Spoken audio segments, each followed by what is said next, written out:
Hello and a very warm welcome to yet another episode of the We Talk Talent series. Those who have been following us know that the We Talk Talent series is a special initiative by the Economic Times EHRWorld to unveil the latest trends happening in the human capital space. Today with us we have Ms. Deepti Vij, Director of Talent Acquisition and Diversity, Honeywell India. Deepti is an HR professional with 17 years of experience across talent acquisition, change management, global entity setups, employer branding, job mapping, and competency framework. She has significant experience in adapting to the different stages of an organization maturity cycle, including startup, developing, and develop, offering solutions that work best for the organization and employees, additionally ensuring that DE&I is at the heart of all the interventions. She is passionate about aligning firm goals with talent goals, contributing to ROI by talent, enhancing future readiness by hiring, growing, and nurturing the right mindset. Welcome, Deepti.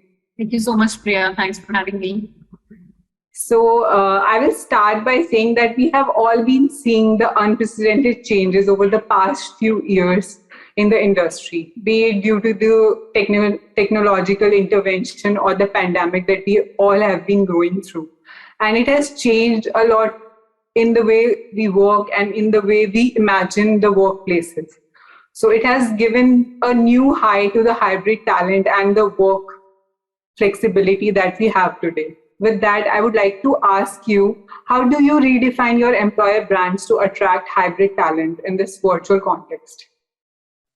Yeah, no, it's certainly unprecedented, Priya, and not only the fact that it was COVID, which was of course very unfortunate, but somewhere also the fact that millennials and Gen Zs have been entering the workforce and they're taking places which are decision-making places in the organization. They're climbing up the corporate ladder.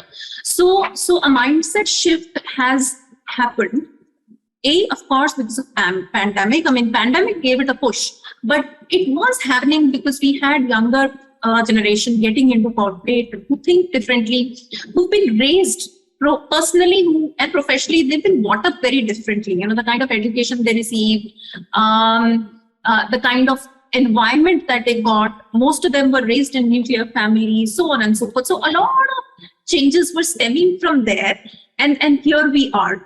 And employer branding is imperative. The kind of brand that relates to this generation or this cohort of talent that exists, and it poses a challenge for employers, right? Because we currently, if I kind of have the demographics right, we also have baby boomers working who have a different discipline, who come with a different thought process and mindset. For them, job is like one key, it's an achievement, versus millennials and Gen Zs, wherein a whole lot of other things are also achievements, right? Their personal achievements are also very dear to them.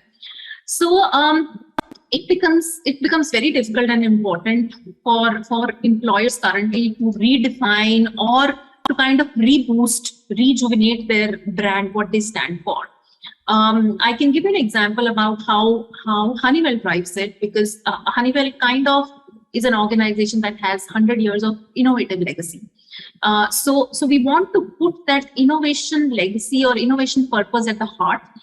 We want to keep our core behaviors also intact, and also position and also seek people who understand and who want to make a difference to the world. So, Honeywell makes products which actually kind of result in bettering human experience, right? Whether it is our building technologies, our chemical solutions, or it is our cutting edge software related offerings, right?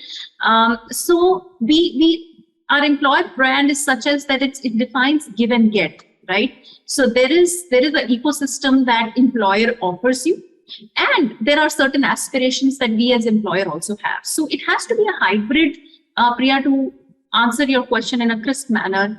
It has to define give and get in a very authentic manner to the talent. It should not overwhelm them. And it should not surprise or shock them when they join the organization. It has to be honest, authentic, and has to have a give and get equation very clearly defined. Yeah, very rightly said, Deepti. And I totally agree with your point that today's generation is built different and their upbringing is so different.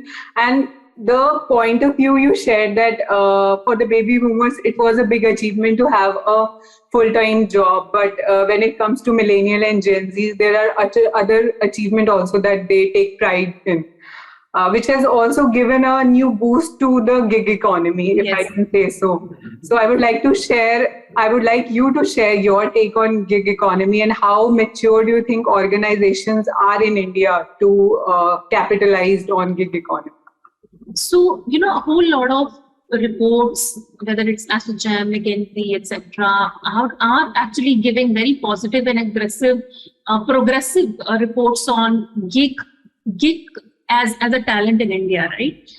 So from a talent and from an aspiration of talent to work in a gig environment, to work in a flexible ecosystem is there.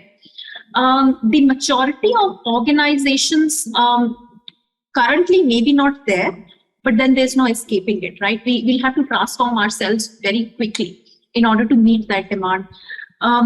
So there are certain organizations who are adopting it, and there are certain who are thinking that how do I make my current systems, processes, and tools in such a manner that I can adopt to this cohort of talent very quickly, and I should not be lost in the race. So I would say we are in that journey, Priya, and we do not have time.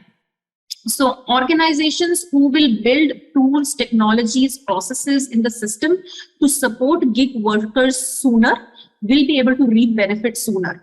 And the organizations will take time to adopt a system that employs gig workers, who take time to think and dwell too much. I think they will be a little behind in the race. So it's a 50-50. Some organizations are ready, some are not, some are aggressively thinking about it, but there's practically no choice to have this talent on board. Because as I said, Gen Z, millennials, and also plus COVID, people want to divide their time. People want to have a wholesome life, right? They want to have professional achievements. They want to have personal achievements. They want to do something that gives them purpose, which might not be directly by way of a job, right? So, and this provides that platform that you can work, you can do a project basis work, go back, come join soon. And this also enables, Priya, people who kind of had to leave job or had to kind of move out of careers. And it's not only women, I don't want to kind of have that myopic view. It could be anyone. It could be, even fathers, men who have a lot of talent, but because one thing or the other, family pressures, had to support family business, let go of their corporate passion and join something. It gives an opportunity for them also to kind of, dabble their hands back into this once again. So great opportunity for organizations to leverage on. And people who do not think fast, I think will be slightly behind the game to catch on to this talent. Yeah, exactly. It's a win-win for both of them, organization and the employees. Yeah. So with that, I would like to ask my third question. Since there has been, you are also talking about, earlier we talked about the gig thing. So we need the technology also to support the sales. So how important do you think is the new age technology such as data science, machine learning for HR? And can we say it aids HR to play a bigger role in business? Certainly, there's no two ways about it. And how it has, in fact, AI and ML have started to transform HR into a consultative personnel rather than maybe a transactional and administrative professional, which was, the traditional, that formed a traditional KPI of an HR as well. So I think it's taking away that part of an HR's job and hence giving time to an HR professional to do things which are more consultative in nature, which actually should, it's a true job of an HR person. You need to guide your internal stakeholders, your business managers about how to attract, how to retain, and how to develop. Earlier, in the absence of these technologies, a lot of time of an HR went into collating data, then putting them into a sample, then trying to infer. Now, these couple of things are done by AI, And machine learning on top of AI is enabling HR to kind of play an advisory role. So if I can share an example, and this practically, I think every organization has deployed in one way or the other. So there is an AI and top of that ML in every, if not every, most of the applicant tracking systems which are used to attract people. Right, so there are bots in them. There are algorithms that these systems run, which enable the talent acquisition team to kind of cut down their time on screening, right? Because when you have an algorithm which is built in a manner that screens out resumes and gives you resumes which convert better.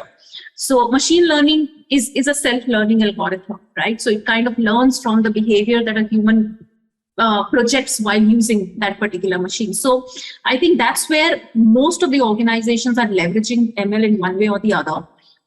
You have applicant tracking systems, candidate management systems that help you infer better and hence take better decisions. So that's on the attraction part. On the retaining part, again, a whole lot of organizations either use something outsourced or inbuilt that enables them to predict an employee's behavior. So there's a term which is used, of course, in a whole lot of firms, which is a risk score, right? That, okay, this set of people is appearing to be in the amber or red zone and are not happy and might look out, right? So this is where ML saves time of an HR to actually solutionize and not really waste time in data collation, analysis, and inference. So that's the second part of it. The third part of it is that ML-enabled performance management systems also give you some prediction that what kind of a person or employee will succeed in what kind of a role, basis the attitude, memberships, past performance reviews, awards and accolades, so on and so forth. So I think these three categories, ML has started to pave way. And that's when you see also new roles emerging in HR, right? So as I said, the admin, the data collection roles do not exist in HR now. What the higher end roles that exist are predictive teams, right? Modeling teams in HR. So you, in every firm, in every progressive firm, you'll find some sort of a HR analytics team sitting there, right? So I think that's how it has transformed HR. I mean, it's still on that journey. It's not complete, but it's certainly required if HR wants to play a very consultative role to business. Yeah, that's some great insight that it has actually gotten the HR the time that they should be putting in the right set of responsibility rather than being in data collation. Thank you so much for those points. With that, we have come to our last question for the session. I would like you to throw some light on your DE&I agenda currently. Oh, it's very close to my heart, and you want me to talk about overall, right? Okay, great. So India, if I talk about country, it's practically very diverse, right? But we have to start from the grassroots level. So, and when I say grassroots level, the first and foremost part of it is that are we enabling gender equality in each and every step of an organization's decision? It could be attraction decision, it could be retention decision, it could be development decision, right? So I think India as an organization, our representation of women is still very less. We need to do a lot there. And this has to start from home, right? It has to start from how we are grooming our kids. And when I say grooming our kids, not only telling our girl child to kind of be very confident or behave in a certain manner or not get scared or there are no stereotypes, but also enabling our male child for him to understand that it's an equal world. The roles are same. So it's okay for a father to cook in the kitchen. So I think somewhere it has to start from home wherein our kids see that. So that's one perspective. And I feel very strongly about it. And I kind of advocate it in my house. And, I ensure that my small ecosystem also kind of adheres to that. That's one. Second is from an organization standpoint, it is important to be very meritocratic, but also understand that to do away with unconscious and conscious biases both. right? So it is very difficult. It is easier said than done. But if in all the organizations that I've worked at, and Honeywell as my current organization, I think we are investing a whole lot of time to help people become self-aware of their conscious and unconscious bias, because once they are self-aware is when they can take the right decisions. And it's as I said, it's a bias, it's unconscious, it's nobody's fault. Nobody's trying to do or take decisions intentionally. It is unintentional. So making people aware of their biases enables them to take better decisions. So I think that's a responsibility that lies on an organization to ensure that its own people are self-aware and are motivated and aligned to diversity and inclusion as an agenda. The third piece, which is, has been spoken about so much, is that the more gender diversity you have, the better profits you get to see in the long term. So again, these reports are supported by McKinsey and some of the other research organizations. So the more representation or the equal representation that you have from all people with diverse backgrounds, with different genders, with different orientations, I think that's when you have very different perspectives that probably weren't existing, and you end up making innovative offerings or solutions, and hence better profit and better goodwill. That's the third one. And I think it's also important to be very inclusive, right? Inclusion is about when people feel that they can bring their authentic self to work, when they don't feel that they have to pretend or they have to appear in a certain manner to be liked or to be preferred. So I think inclusion is something that has picked up in India for quite some years, that we want people to bring their authentic self to work, because once you're comfortable is when you deliver your best.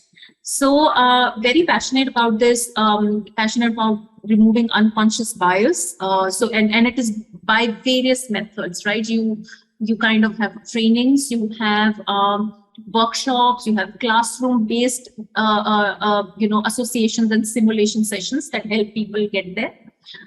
Additionally, of course, there needs to be organic growth as well. There has to be intentional focus to ensure that, the diversity in your organization, women, as I said, but organizations are also tilting towards all the, LGBTQ orientation as well. So to kind of have intentional efforts to attract the best, to retain by developing them, by giving them strong career options within the organization. So I think some of these collective steps, Priya, should probably be taken or be imbibed by the organization to ensure that, we are on a very equitable base when we are working. Yeah, and I totally agree with your point around being self-aware. That plays a really huge role when it comes to diversity. Thank you so much, Deepti, for sharing all the insights with us today. I'm sure audiences have loved all of that and taken down the notes for them to apply. Thank you so much.